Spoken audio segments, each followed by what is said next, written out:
more than one at a time. There was a sharp turn at every 20 or 30 yards, and at each turn a novel effect. To the right and left, in the middle of each wall, a tall and narrow Gothic window looked out upon a closed corridor which pursued the windings of the suite. These windows were of stained glass, whose color varied in accordance with the prevailing hue of the decorations of which the chamber into which it opened. That at the eastern extremity was hung, for example, in blue, and vividly blue were its windows. The second chamber was purple in its ornaments and tapestries, and there the panes were purple. The third was green throughout, and so were the casements. The fourth was furnished and lighted with orange, the fifth with white, the sixth with violet. The seventh apartment was closely shrouded in black velvet tapestries that hung all over the ceiling and down the walls, falling in heavy folds upon a carpet of the same material and hue. But in this chamber only, the color of the windows failed to correspond with the decorations. The panes here were scarlet, a deep blood color. Now in no one of the 7 apartments was there any lamp or candelabrum, amid the profusion of golden ornaments that lay scattered to and fro or depended from the roof.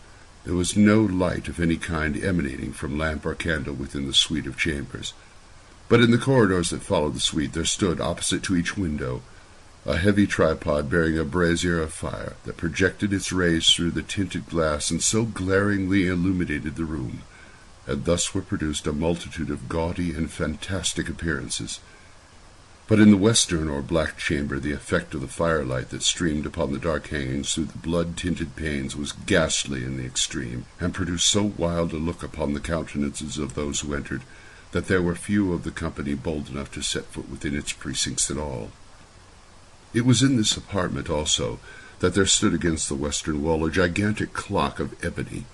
Its pendulum swung to and fro with a dull, heavy, monotonous clang, and when the minute had made the circuit of the face, and the hour was to be stricken, there came from the brazen lungs of the clock a sound which was clear and loud and deep and exceedingly musical, but of so peculiar a note and emphasis that, at each lapse of an hour, the musicians of the orchestra were constrained to pause momentarily in their performance, to hearken to the sound, and thus the waltzers perforce ceased their evolutions, and there was a brief disconcert of the whole gay company, and, while the chimes of the clock yet rang, it was observed that the giddiest grew pale, and the more aged and sedate passed their hands over their brows as if in confused reverie or meditation.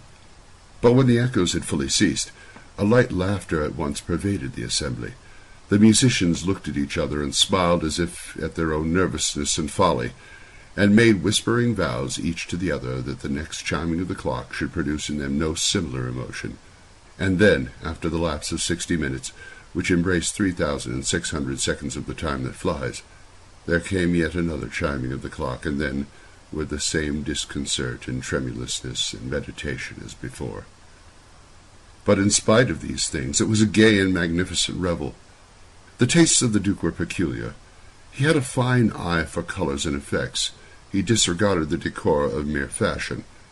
His plans were bold and fiery, and his conceptions glowed with barbaric lustre. There are some who would have thought him mad.